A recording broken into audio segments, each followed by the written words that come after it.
are headed to Minneapolis, so it's a 6-hour trip. So we're gonna be driving for 6 hours with my son. I think he was 4 months the last time we drove with him, and it was from Texas all the way here. So it was like, I think 16 hours or more, something like that. It was a long drive, and he did really good.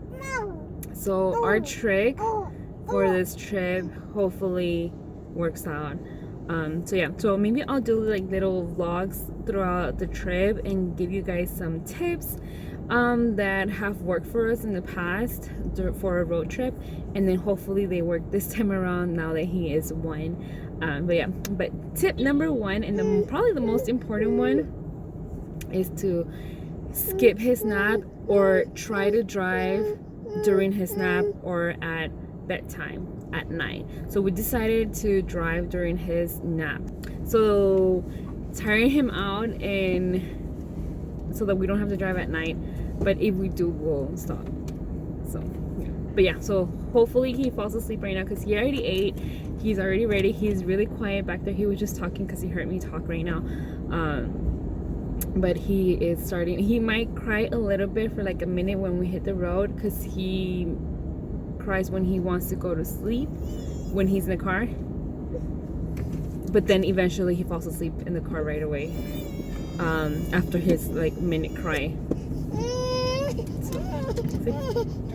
Yeah, so anyways, we're gonna head out, and maybe I'll just do little clips here and there to give you guys some tips on how to travel with a toddler. Thank you guys for watching, and stick around. Don't forget to subscribe, give this video a thumbs up, and share it with anybody else who might be traveling this summer. So see you guys later.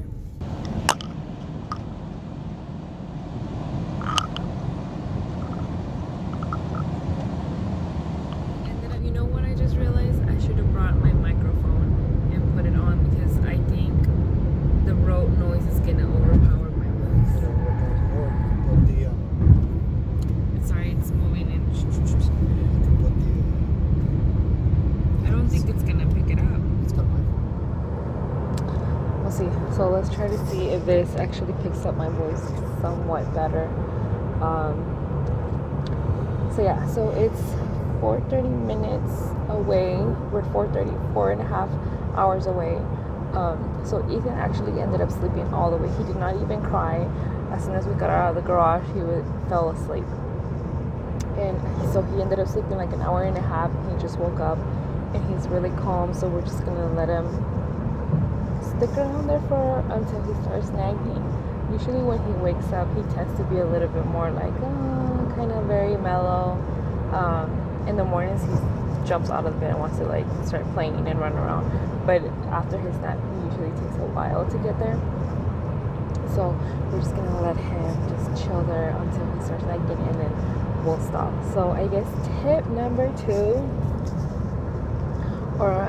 so I guess another tip is to just drive while your kid is asleep. If he's asleep, do not try to stop whatsoever, because a stop more than likely will make him wake up. And you don't want that, because then he's going to wake up and he's going to start crying, and then you're going to have to actually get him out of the car seat and try to calm him down, and all that process of putting him back to sleep in the car. It's just going to be more of a mess. So I would just say drive. I've been wanting to go to the restroom, so we've just been holding it. And we're just going to keep holding it until he starts nagging, and to get a break, so then we can stop and then just get a break then. Hopefully he can last another hour. Hopefully I can last another hour. And we'll see how this goes.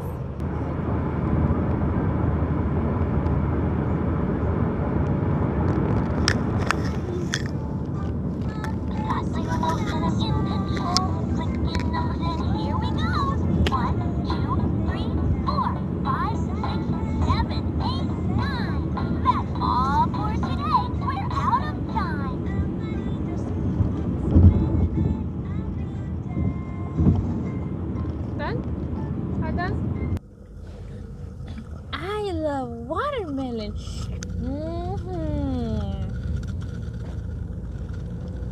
Cool.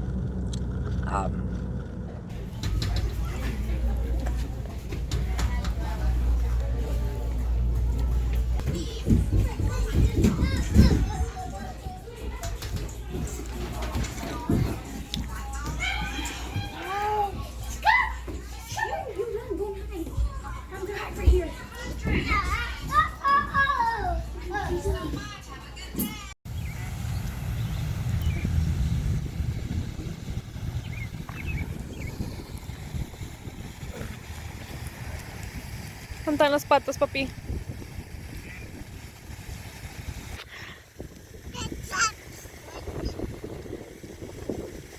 ¿Mm?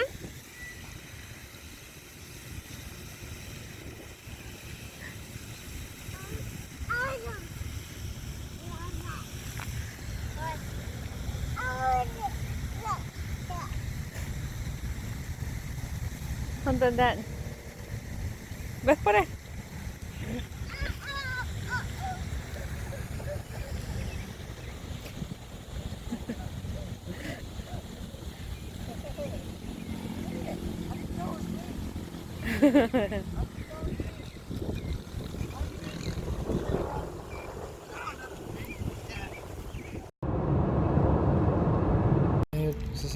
Hola, papito. Te cala la luz. Ready for another break? ¿Quieres ir a caminar? We need to get your sandals this time because it's probably hot. In the trunk, right? No, they're actually in the back. In the bag over here in the pink bag. Yep. Look at all those books. All that mess. Are you tired? See, puppy. Vámonos, vente. Oh my god. Mira qué cochino andas. So dirty. Vamos allá. Go up. You have no shorts, puppy. You look so weird. You look so weird without shorts. ¿Mm? Enseñando pompis acá afuera en la calle, papá. Sí. Mira, guagua, tira una patita. Le falta una patita. So, for another tip, take breaks. Break down your trip of many hours. If you have a long trip ahead, just break it down into 2 to 3 sections to like stop and just get some rest, to get out and walk. This is actually our second stop and we have what, 2 hours left? 2 hours? 2 hours left. But we so needed it. He needed it. He wasn't crying actually. He still wasn't crying, but he was watching his Baby Bum Bum show and that keeps him pretty entertained. But I was tired already of sitting down. We forgot our cushion seats because breastfeeding. Oh, cuidado, papa.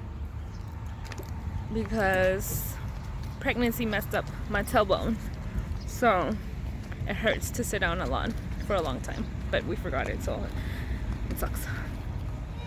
Go, mamá. ¿Cómo que me calles? Cállese a veces.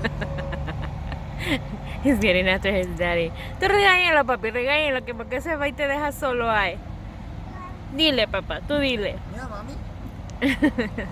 Hi, mami. Can I have a hug, papi? Me das un hug.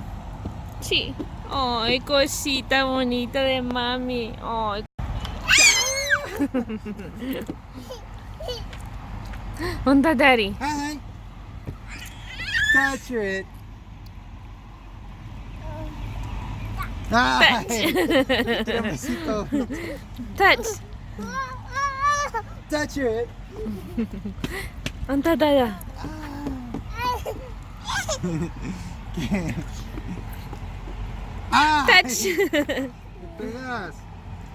Touch it. So we're on to a breastfeeding break.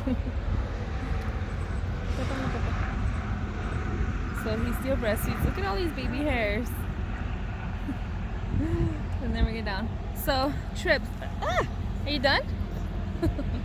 This kiddo just. Are you saying hi to them? Sí. ¿Ya no quieres?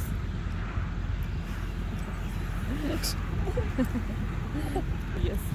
Okay, that's better. I'm tired, papito. So it is what, 7 o'clock? 7 o'clock. So it's getting close to when Ethan starts to get tired. So it's working out perfect because he's eating right now and I can see him kind of like dozing out, but he tends to do that when he eats. So after eating, we're gonna get back to the car and drive for 2 more hours. So hopefully he will get tired and just knock out in the car for those 2 hours. If not, he's probably gonna be crying because he hasn't cried the whole trip. But so I'm just waiting for that moment. But are you done?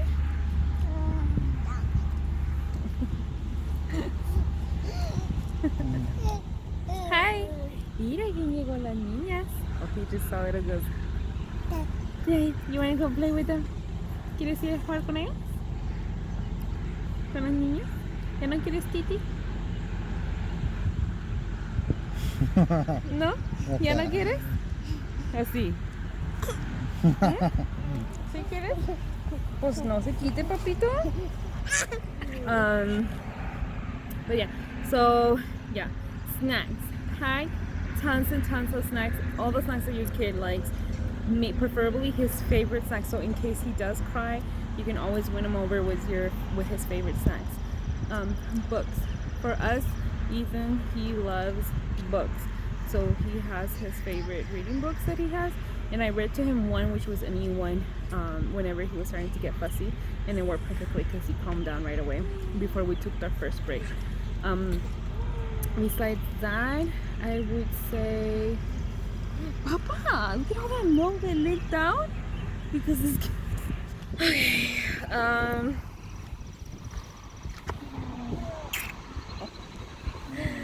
We have it. Easy. Eh? Easy, right? Easy what? Uh-huh. What? Yeah, we haven't what? What? Easy what? Easy what? I don't know.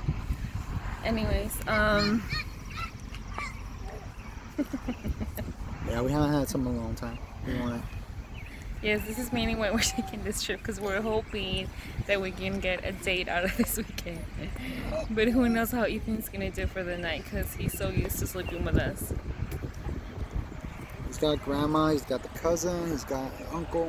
Hopefully they can take him away for 2 nights for a weekend.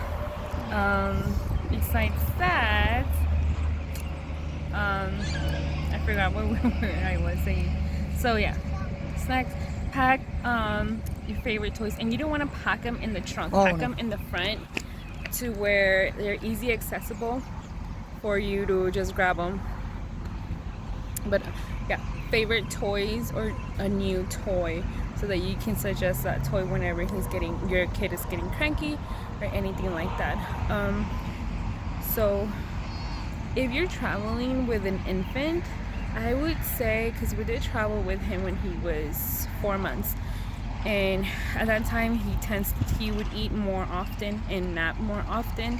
So a great tip for that, if you're breastfeeding, you have to stop and breastfeed. But if you're not breastfeeding, you do bottle, you can definitely give a bottle in the backseat, although it's not recommended because of choking hazards. So I would just still suggest to stop and feed the baby, but or do a pacifier. But besides that, also I would suggest to go, if an adult can go in the back seat with an infant, to make sure that to put the pacifier back if you're taking a pacifier, or the bottle, or a toy, or chewing toy, anything, and then just fix them up because they tend to slouch whenever they're sleeping, and just to keep an eye on them in the back seat. We used to do that. We stopped maybe 9 months, at 9 months, because he would start crying every time he would see me in the backseat with him because he wanted to get out of the seat and for me to carry him. So we stopped doing it, and it worked great because now he can be in the car seat for a while without crying, and he's been doing really good on this trip. So, but I think my husband, no, he said he's not gonna go in the backseat. We were gonna think of going in, if he starts crying, one of us is gonna have to go in the backseat to read him books, because he already had a lot of time of screen time, and I do not like him to be watching TV stuff too much. And he was watching his Baby Bum Bum show for, I don't know, 30 minutes maybe. Did we drive for 30 minutes or an hour already since we stopped? 55 minutes. Almost an hour, and I feel like that's too much time for him to be on the watching TV. That's why I was like, let's stop. But yeah, and anything else that I might have missed as far as traveling, road tripping? It's fitness, bro. Break down your trip. If you can break down your trip, if you're having a 12-hour or plus trip, definitely have an overnight stay somewhere. So try to drive overnight and then stay past midnight or 2 o'clock in the morning somewhere to get some rest, and the kids can get a good rest, and then continue later on in the morning or around their nap time again around noonish to continue your trip, so that it doesn't get too overwhelming, because it's not going to be nice to be driving with crying babies in the back. It just makes the whole trip more stressful. Luckily, we still haven't experienced it, and I hope we don't. But it's children. It can always happen. But yeah, and I don't know. I think that's pretty much it. Snacks, toys, music. If your child likes music, which we're probably gonna do this when we get back to the car so that he can sleep. If your child sleeps with white noise or like lullabies, put those on, and that will calm your child down, hopefully, because I mean it happens with us. Ethan's so used to sleeping with lullabies, so whenever we put lullabies on in the car, he will calm down and eventually fall asleep when it's around his sleeping time. So we're probably gonna do that, so we're just gonna have to be listening to lullabies and hopefully not fall asleep ourselves. But yeah, I think those are pretty much all my tips. I hope these were helpful for you guys. I think that was pretty much it. Thank you guys so much for watching, and if you guys like this video, please give it a thumbs up, and don't forget to subscribe if you are new. I hope you enjoy this, and stick around for more videos to come. Thank you guys for watching, and see you guys next time. Oh, and if you guys want any tips on traveling with an infant, we did fly with Ethan all the way up until 12 months in airplanes. And we had our longest trip recently in April, over 24 hours of just flying, international flying. So if you guys, we have a lot of tips on that maybe some of you guys might not even know, and take advantage of some of these tips that were very helpful for us. But thank you guys so much for watching, and see you guys later. Bye.